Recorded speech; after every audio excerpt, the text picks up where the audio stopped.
Итак, мы продолжаем проходить The Witness, и на очереди у нас 5-е видео.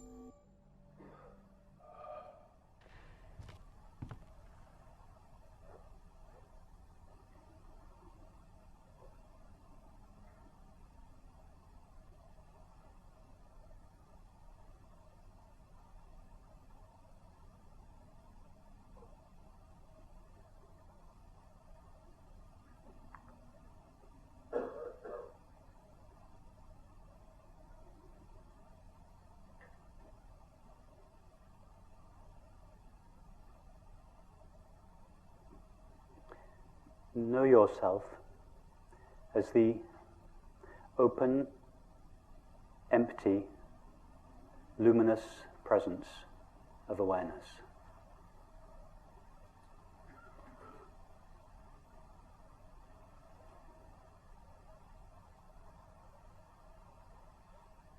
Open because you say yes unconditionally and indiscriminately to all appearances of the mind, body, and world. Like empty space, you have no mechanism inherent within you that can resist any appearance. We don't have to make this the case, it is already the case.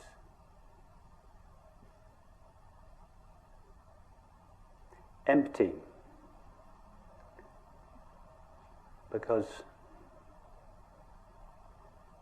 although you, I, this aware presence, is aware of thoughts, sensations, and perceptions, it is not made out of a thought, a sensation, or a perception. It is made out of pure knowing or awareness.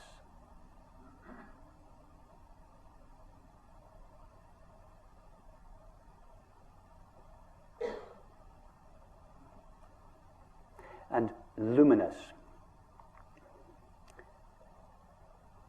because just like the sun, relatively speaking, that renders all objects seeable,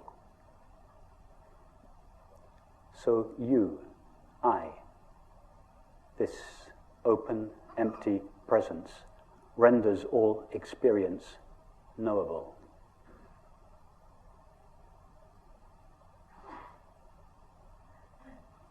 In fact, we don't really see objects, relatively speaking, illumined by the sun. We just see reflections or modulations of the sun's light, appearing as a multiplicity and diversity of color. In the same way, we don't really know the objects of the mind, body, and the world. We just know our knowing of them. All we know, all that is known, is the knowing of experience. And you are that knowing.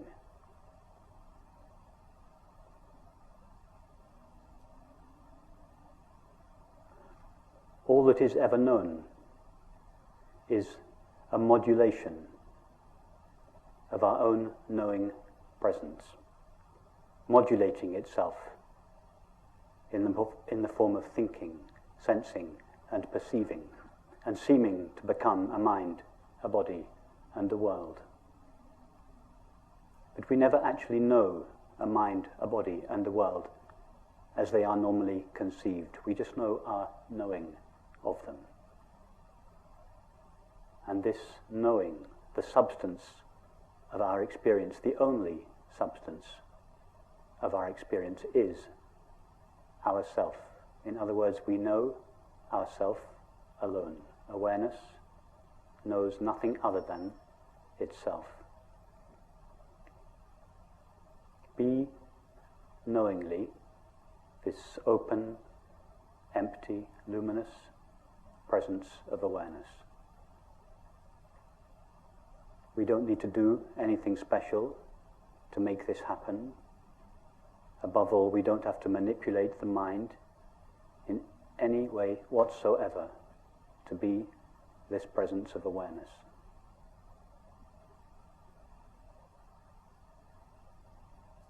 This presence of awareness, which is simply our self, what we refer to when we say I, is ever present.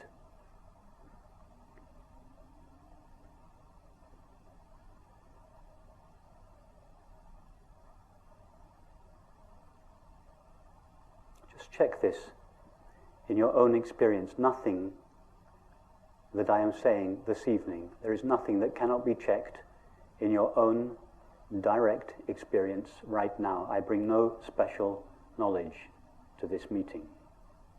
I don't have a store of knowledge which I am disseminating. I'm just, within the limits of language, trying to describe the current experience. Ask yourself, do I know anything other than now?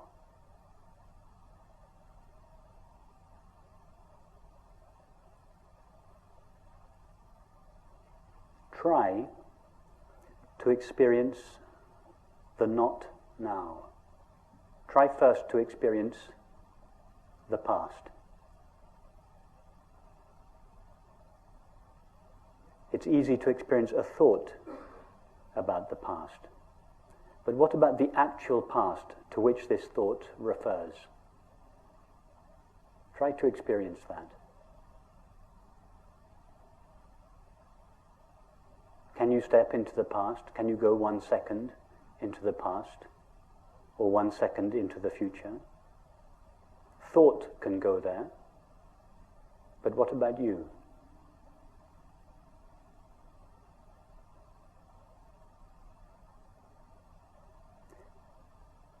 Really try to go there to make sure that this is not just an interesting philosophical conversation, but that it is actually your experience.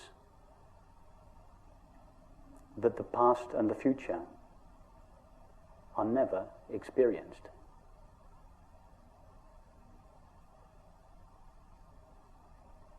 And if the past and the future are never actually experienced, they are only thought about.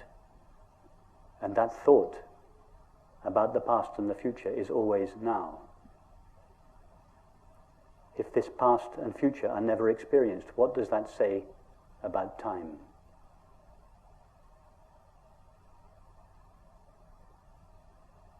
Time is a movement between a non-existent past towards a non-existent future. It's a theory, a necessary and valid theory, but a theory that doesn't refer to the reality of our experience. Nobody has ever or could ever experience time. When I say nobody, I mean yourself, awareness, the only one that knows or is aware.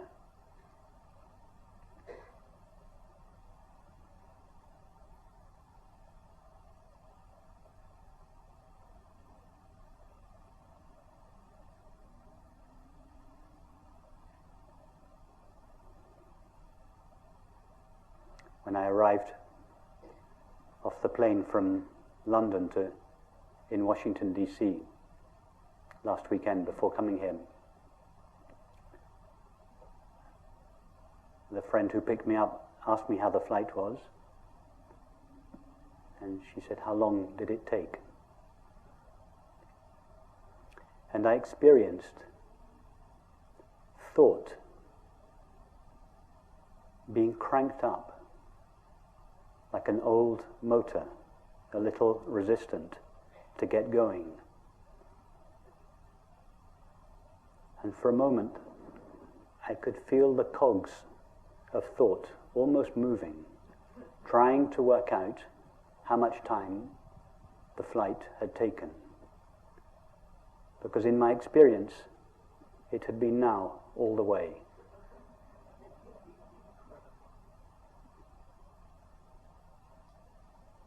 I had never left London. London had left me. I had never got onto an aeroplane, a flow of sensations and perceptions that thought abstracts and calls a body in an aeroplane, flowed through me. And I never arrived in Washington, D.C. Washington, D.C. arrived in me, or at least the cluster of perceptions that thought calls Washington, D.C. arrived in me. In the same way, nobody ever walked into this room, and nobody is sitting on a chair, and nobody is listening to a talk. A colourful flow of sensations and perceptions appears in awareness. But awareness never goes anywhere or does anything. It is always here and now, not here a place and now a time. Here, this dimensionless, now this timeless presence of our own being. That is our experience, whether we recognize it or not.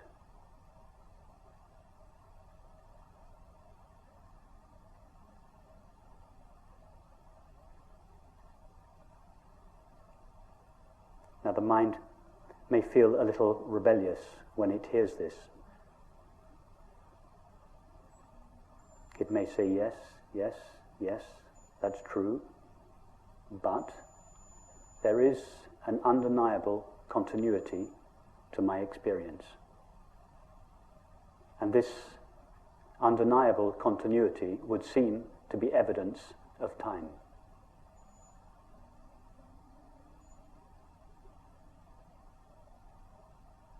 Where does this felt sense of continuity come from? All we know of the mind is the current thought or image. And thoughts and images are intermittent. The body is known through sensation, and all sensations are intermittent. All we know of the world is perception, that is, sights, sounds, tastes, textures, and smells. In fact, nobody has ever experienced a world as such, a world as it is normally conceived to be.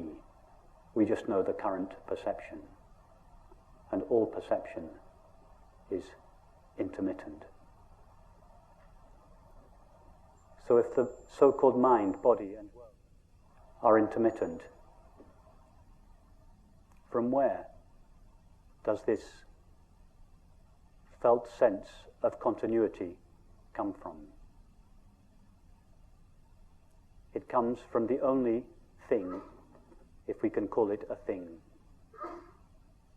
that is truly continuous, or in fact not continuous, but ever present now in our experience, and that is our own being, the presence of awareness. The presence of awareness is the only thing that is known to be ever present. Now the mind knows nothing of awareness, because the mind only knows apparent objects. So when the mind looks at experience to find what it is that accounts for continuity, it cannot see awareness. And so it manufactures a substance called time to account for the continuity of experience. In other words, continuity in time is what eternity looks like when viewed through the narrow slit of the mind.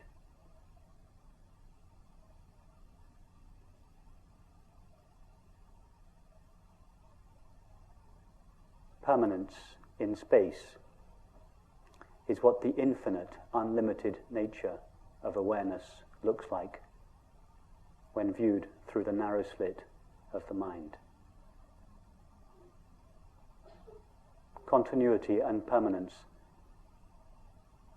are pale reflections at the level of the mind of the true, eternal and infinite nature of awareness, that is, of our self.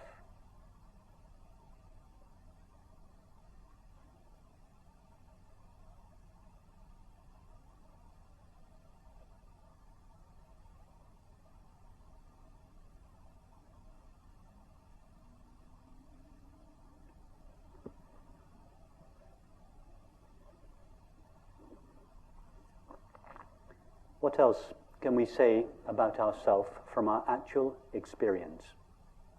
Which means right now, what can we know for certain about ourselves? Not what thought may tell us about ourselves, but what we actually know in this moment, derived only from our experience of ourself. Ask yourself, can I, this open, empty, knowing presence, can I be agitated? Thought can be agitated. Sensations, or the body, can be agitated. The world can be agitated. But what about you, the one that knows the apparent mind, body and world? Can you, this open, empty presence, be agitated?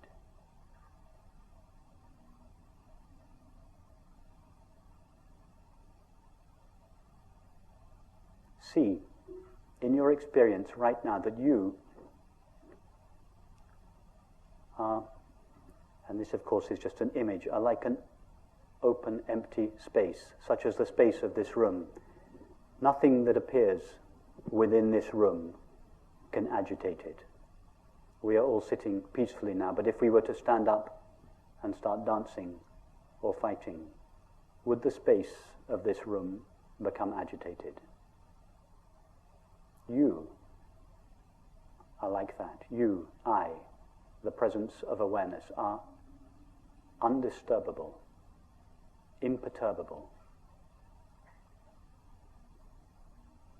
We don't need to become imperturbable, and this undisturbability of ourself is not dependent upon the condition of the mind.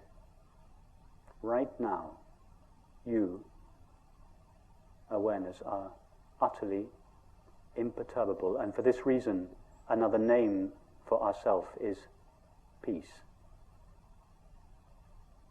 Peace is not a quality that our self has, it is what our self is. Not peace of mind. Minds are more or less agitated. This peace that passeth understanding, that is not of the mind. It doesn't have to be sought, it is not hiding in the background of experience. This very awareness that is seeing, hearing, knowing, is pure peace itself, shining in all experience, however apparently agitated that experience may be.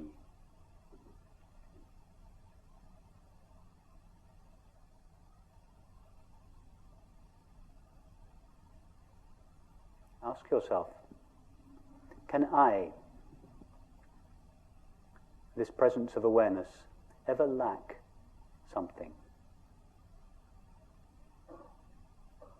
Thoughts can say that something is missing. Feelings can say that something is missing. But what about you?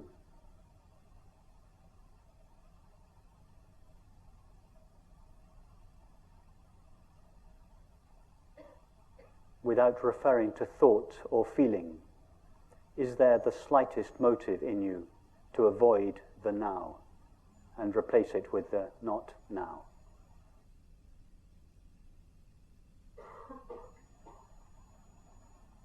See that in yourself, this presence of awareness, there is not the slightest impulse or possibility to avoid the now.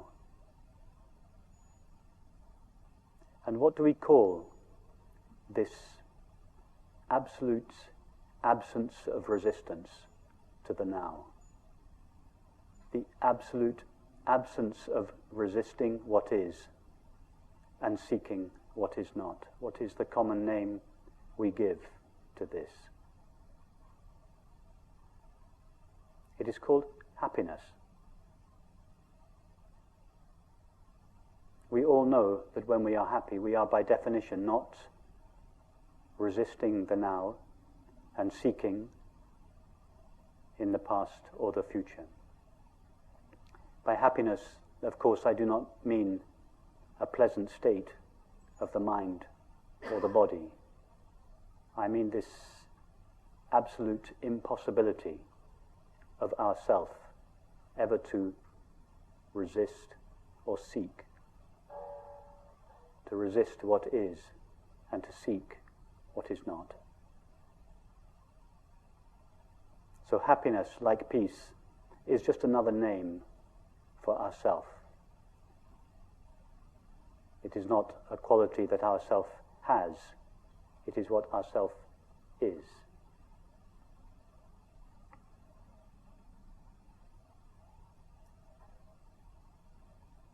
What else can we say for certain based on this current experience about ourselves?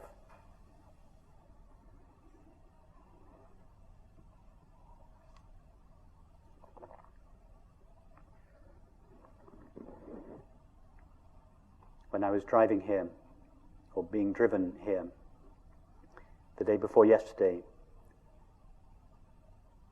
from the airport in San Francisco, I was looking in the wing mirror of the passenger seat, and I noticed the words inscribed at the bottom of the wing mirror.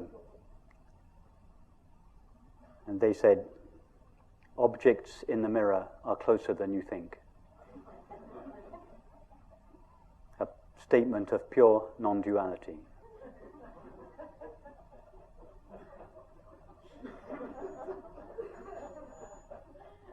Objects that appear in the mirror of consciousness are closer than we think. How close to a mirror are the objects that appear in it?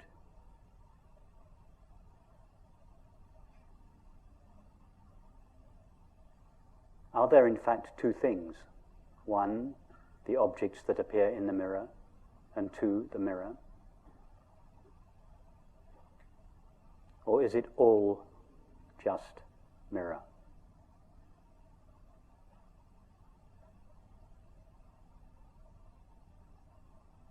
All we know of the apparent mind is the experience of thinking. And thinking is just a modulation of yourself, a modulation of knowing or awareness. All we know of the apparent body is the experience of sensing. And sensing is a modulation of your self-awareness. All we know of the apparent world is the experience of seeing, hearing, touching, tasting, and smelling. These are all modulations of knowing, modulations of ourself. In other words, we never truly know a mind or a body or a world. These labels are just abstractions that thought superimposes on the intimacy of our experience. From the point of view of experience, which is the only real point of view, experience is much closer, much more intimate. So close as to not admit the possibility of two things. One, myself, awareness and to the object that I know. Even that is an abstraction. It may be a useful stepping stone, a halfway understanding to conceive of thoughts, sensations and perceptions arising in awareness. But nothing arises in awareness. The only substance of all experience, the only substance of thinking, sensing and perceiving is already awareness.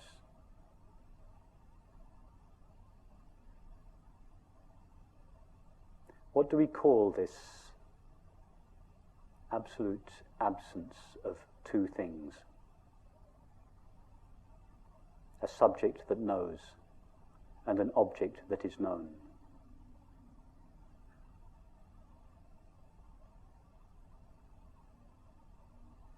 Take now the experience of hearing. Go to the sound of the air conditioning. Forget about the labels sound and air conditioning. Our only knowledge of the apparent air conditioning is the experience of hearing. How close does hearing take place to you? 5 meters away? 10 meters away? Refer only to your experience, not to what thought tells you about sound. Where is hearing? Is it close? Intimate? And in the experience of hearing, can you find two parts? One part that hears, and another part that is heard? Or is it just one seamless, intimate substance called myself?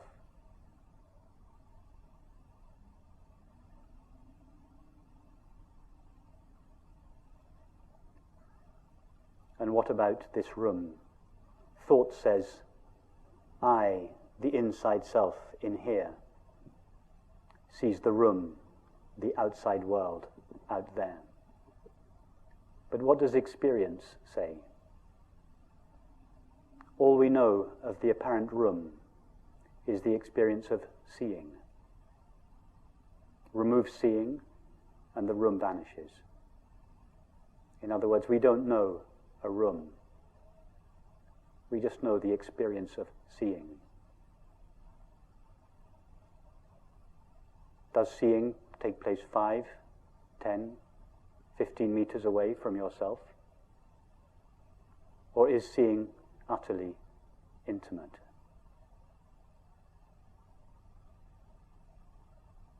And can you find two parts to the experience of seeing? One part that sees, and another part that is seen? Or is it just one seamless, intimate substance?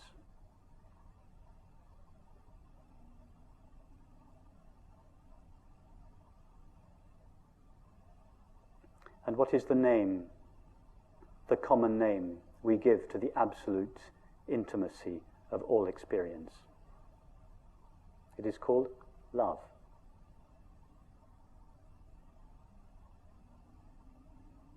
Love is the most familiar experience that we all know, the collapse or dissolution of the sense of a self in here and an object, other or world out there.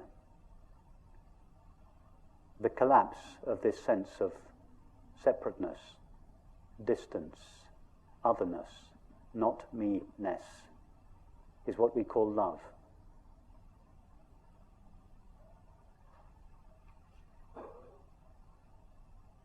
Love is just another name for non-duality.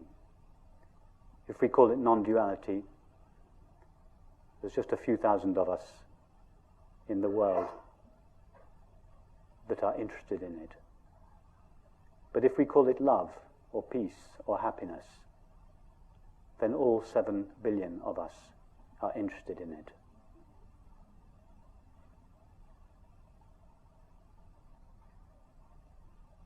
So why is it, if love, peace, happiness are the natural condition of all experience,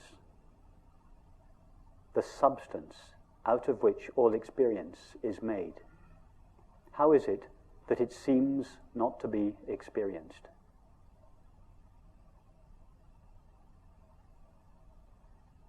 It is because of a single thought that rises in awareness, made only of awareness, which imagines that awareness shares the limits of the thoughts, feelings, and sensations that appear within it. It is like imagining that a mirror shares the limits of the objects that appear in it. With that thought alone, the ever-present, unlimited awareness, which is what we are, seems to acquire or take on the apparent limits of the body and the mind, just as the screen seems to take on the limits of an image when a film begins. As a result of this imaginary collapse or contraction of our self, unlimited, eternal awareness into a body and a mind, these qualities of love, peace, and happiness are seemingly veiled. And it is for this reason that the self, the separate self that thought imagines us to be, is always, by definition, on a search in the imaginary outside world for the apparently lost love, peace, and happiness.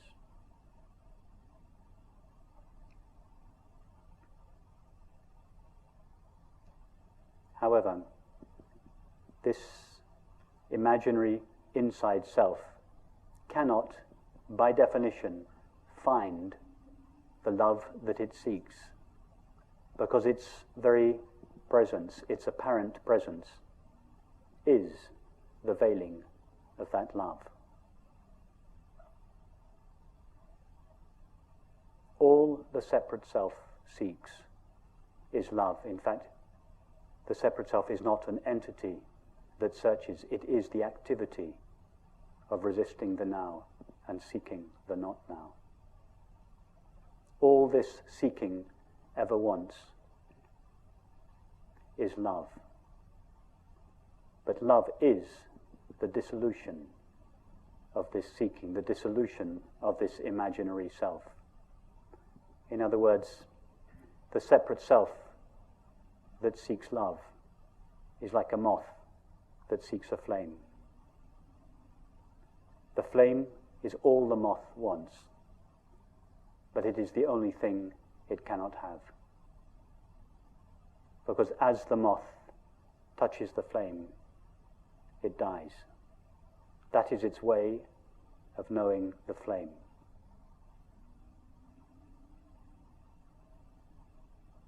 It becomes the flame as it touches it. That is the separate self's way of finding love, by dying in it. The death or dissolution of the separate self is the experience of love.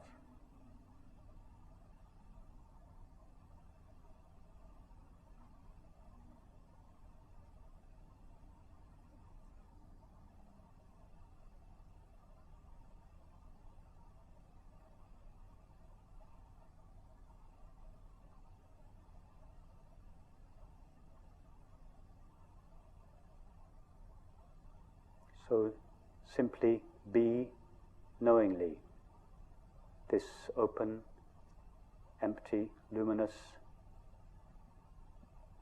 presence of awareness, whose nature, whose inherent nature is love, peace, and happiness. Not a love, peace, and happiness that is in the background of experience that has to be sought. but that is shining in full view at the heart of all experience. In fact, experience is made out of this substance called peace or happiness.